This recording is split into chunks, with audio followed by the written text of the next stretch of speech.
नमस्कार। एकीकडे भारतीय जनता पक्ष, शिवसेना, शिंदे गट आणि अजित पवार गट यांची राज्यात महायुती असताना स्थानिक स्वराज्य संस्थांमध्ये मात्र अनेक ठिकाणी प्रत्येक पक्ष स्वतंत्रपणे लढत असताना दिसत आहे। ही लढत मैत्रीपूर्ण म्हणत असले तरी प्रतिस्पर्धी हा प्रतिस्पर्धीच असतो। मूल येथे देखील महायुतीतील तीनही पक्षाचे नेते निवडणुकीत प्रतिस्पर्धी म्हणून उभे आहेत। सीटीव्हीने आज मूल येथील शिवसेना शिंदे गटाच्या नगराध्यक्ष पदाच्या उमेदवार भारती सुनील राखडे तसेच नगरसेवक पदासाठीचे उमेदवार यांच्याशी बातचीत केली आणि एकूणच महायुतीतील मूल येथील तिहेरी लढतीचं स्वरूप कसं आहे हे जाणून घेण्याचा प्रयत्न केलाय।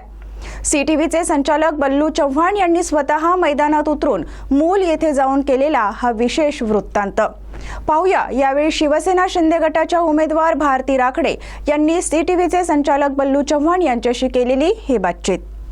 सध्या चंद्रपूर जिल्ह्यात नगर परिषद आणि एक बीसी नगर पंचायत येथील निवडणुका संपन्न होत आहे। मूल शहर आणि मूल नगर परिषद येथील निवडणुकात आज आम्ही शिवसेना शिंदे गटाच्या नगराध्यक्ष पदाकरिता असलेल्या उमेदवार सौ भारती सुनील राखडे यांच्यासोबत बातचीत करणार आहोत आणि त्याच्यासोबत जे नगरसेवकाकरिता उमेदवार उभे आहेत त्यांच्यासोबत सुद्धा आपण बातचीत करणार आहोत। एकीकडे भारतीय जनता पक्ष, शिवसेना शिंदे गट आणि अजित पवार गटांची महायुती राज्यात असताना स्थानिक स्वराज्य संस्थात मात्र अनेक ठिकाणी प्रत्येक पक्ष स्वतंत्रपणे लढत असताना दिसत आहे। मैत्रीपूर्ण लढत जरी म्हटली आपण तरी पण शेवटी लढत ही लढत असते। तर ह्या लढतीला कसं स्वरूप आज आलेलं आहे ते आपण भारतीताईकडून जाणून घेऊया। भारतीताई, तुम्ही आज म्हणजे या नगराध्यक्ष पदाकरिता उभे आहे आणि तुमचे मित्रपक्षाचे उमेदवार उभे आहेत, तर तुम्हाला एकंदरीत काय वाटतं की नगर परिषदमध्ये आतापर्यंत जी सत्ता होती त्या सत्तेने व्यवस्थित काम केलं नाही आणि तुम्हाला काय करायचं? नमस्कार, मी सर्वप्रथम सौ भारती सुनील राखडे या ठिकाणी मूल नगर परिषदच्या होऊ घातलेल्या निवडणुकीमध्ये नगराध्यक्षपदासाठी मी उमेदवारी लढवत आहे आणि माझ्यासोबत माझ्या शिवसेना पक्षाचे 8 उमेदवार आम्ही 6 प्रभागामध्ये उमेदवारी लढवत आहेत।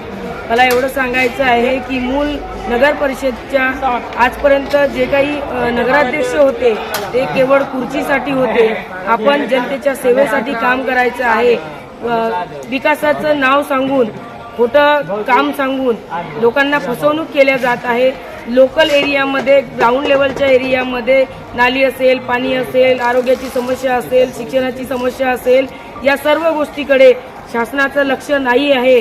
आणि इतरही पक्षाचे जे काही आजपर्यंत लोक निवडून आले ते फक्त मोठे मोठे रस्ते, मोठे मोठे समाज भवन बांधून काही अर्थ नाही। जे छोट्या छोट्या गोष्टी आहे, जे सर्वसाधारण दलित लोकांच्या समस्या आहे त्या जाणून घेणे गरजेचं आहे। मी दलित लोकांसाठी, सर्वसाधारण लोकांसाठी काम करण्यासाठी या ठिकाणी निवडणूक लढवत आहे, जेणेकरून जनतेमध्ये सर्वांचं एक म्हणजे सर्वांना आरोग्याची समस्या असेल, शिक्षणाची समस्या असेल, हे मी सर्व लोकांच्या समस्या सोडवण्यासाठी आदरणीय एकनाथ शिंदे साहेबांच्या आशीर्वादाने आणि आमचे चंद्रपूर जिल्ह्याचे जिल्हाप्रमुख ॲडव्होकेट युवराजभाऊ धानोरकर यांच्या मार्गदर्शनामध्ये या ठिकाणी आम्ही निवडणूक लढवत आहोत। ताई, तुमचं नाव सांगा। नमस्कार, माझं नाव आहे शीतल प्रदीप वेलकुलवार। मी प्रभाग 6 मधून उभी आहे। शिवसेना शिंदे साहेबांच्या मला एक सांगा, तुमच्या प्रभागात कुठल्या मूलभूत सुविधा अजून उपलब्ध नाही आहे जे सामान्य नागरिकाला हवी असते? मी ॲक्च्युली सर लहानपणापासून त्याच प्रभागात लहानाची मोठी झालेली आहे। त्या प्रभागात अजूनपर्यंत कुठलेही डेव्हलपमेंट झाले नाही। जे आज 40-42 वर्षाची आहे, इतक्या वर्षापासून ते जसं चाललेलं आहे तसंच आहे। ती शाळा देखील तीच पडक्या अवस्थेमध्ये देखील अंगणवाडी बनवण्यात येते। अजूनपर्यंत तिचा विकास नाही झालेला आहे। रोड झाले पण त्याच्यात गट्टू जे केलेले आहेत त्याची परमिशन बॅनरवर लावलेलं आहे, पण त्यांचा अजूनपर्यंत अर्धे गट्टू करण्यातच नाही आले आणि रोड उंच, गट्टू खाली, ते सगळं पाणी जात आहे लोकांच्या घरात। नळांची देखील सुविधा योग्य प्रकारे अजूनपर्यंत झालेली नाही. काही ठिकाणी बोरवेल नुसतं नावाला केलेले आहे, पण तिथे पाणीची सुविधा नाही आहे. आणि विकासाच्या नावावर सगळं बट्टा बोर आहे. कारण की ना मुलांसाठी तिथे बेसिक काही प्लेस आहे, ओपन प्लेस नाही वयस्क लोकांसाठी बसण्याकरता चेअर. जसं की एक आता मोठी कॉलनी आहे, असं नाही की छोटा प्रभाग आहे, मोठा प्रभाग आहे चांगला. आणि त्या प्रभागामध्ये एक जी शाळा आहे तिथे म्हणजे आता खूप मोठा प्लेस आहे. तर ते म्हणजे त्या लोकांनी कंप्लेंट भरपूरदा केलेले आहे की बा आम्हाला तिथे सुविधा हवी आहे, छान रोड करून. त्याच्यात आतापर्यंत 2 महिने जो पावसाळा गेला कंटिन्यू पाणी भरून नसल्यामुळे 2 महिने त्या म्हणजे मुलांना सुट्टी देण्यात आलेली होती. हा म्हणजे प्रशासनाचा हा एक दुर्लक्षपणामुळे त्या मुलांचे शिक्षण. आमच्या शिंदे साहेबांनी सगळं मोफत करून दिलेलं आहे. आधी आम्ही पूर्वी जात होतो तिथे 10 रुपये तरी एक तिकीट होती आम्हाला. आणि ब्लड टेस्ट करता प्रत्येकाला, जसं थायरॉइड पेशंट असलं, कुठलं पेशंट असलं त्याला 100 रुपये फी घ्यायची. एक्सरे वगैरे काढला त्याला देखील 100 रुपये घ्यायचे. शिंदे साहेबांनी सगळं फ्री करून दिलेलं आहे. पण तिथे जे एक्सरेवाले आहेत ते अवेलेबल नसतात. ब्लड टेस्टच्या वेळेस देखील म्हणजे पेशंटकडे दुर्व्यवहार केला जातो. नगर परिषदमध्ये जा, तहसीलमध्ये जा, तिथे देखील साधारण लोकांसोबत इतक्या नीच दर्जांचा व्यवहार केला जातो. त्यांच्यासोबत बरोबर कॉपरेट करून काम केलं नाही जात. तर हे सगळं रोखायला हवं. ॲज अ नगर अध्यक्ष या हाताने मी आज जसं बोलते की बा जर आम्ही निवडून आलो तर ह्या सगळ्या सुधारणा आम्ही करण्याची एक ताकद ठेवतो.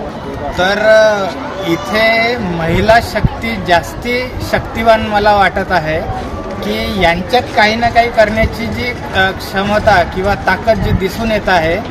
तर ताई मला एक सांगा की जे मेन रोड आहे, मेन रोड हा म्हणजे ग्राउंड लेवलच्या सरफेसच्या खूप वरती आला आहे. त्याच्यामुळं तुमच्या मूलमध्ये पुराचा धोका नागरी वसाहतीत संभवतो का?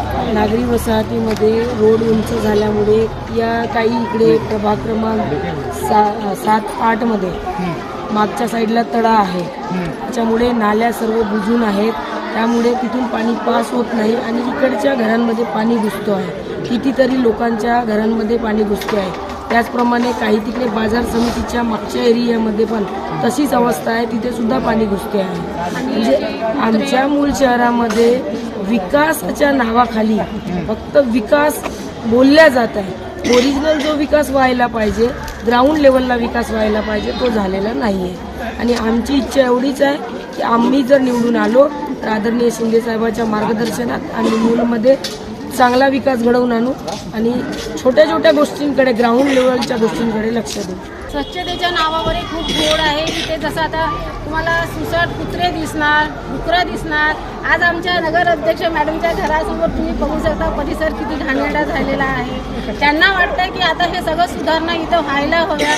जर तुम्ही आमच्या भारतीताई मॅडमला निवडून द्याल तर नक्कीच आमच्या ज्या मूलचा जो आजपर्यंत विकास रोखलेला आहे, छोट्या छोट्या ग्राउंड लेवलवर पासून जो काही काम आज थांबलेलं आहे, त्या नक्कीच ह्या सगळ्या गोष्टींकडे लक्ष देतील. कारण की त्या आपण ग्राउंड लेवलमधून झालेल्या आहे. त्यांना माहिती आहे की प्रॉब्लेम काय असतो हा, म्हणून नक्कीच त्या ते करण्याचा प्रयत्न करतील. तर आता आपण बघितलं की शिवसेना शिंदे गटाचे जे उमेदवार आहे नगरसेवकाकरिता किंवा नगराध्यक्षाकरिता, तर यांचं म्हणणं असं आहे की आजपर्यंत जो विकासाच्या नावावर जो खेळ चालला होता तो फक्त कागदावर आहे आणि प्रत्यक्षात विकास झालेलाच नाही.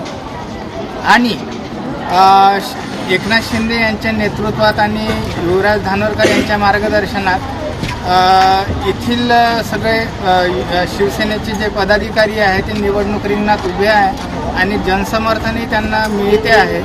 तर बघूया की येणाऱ्या 2 तारखेच्या निवडणुकीत काय भवितव्य त्यांचा दडलं.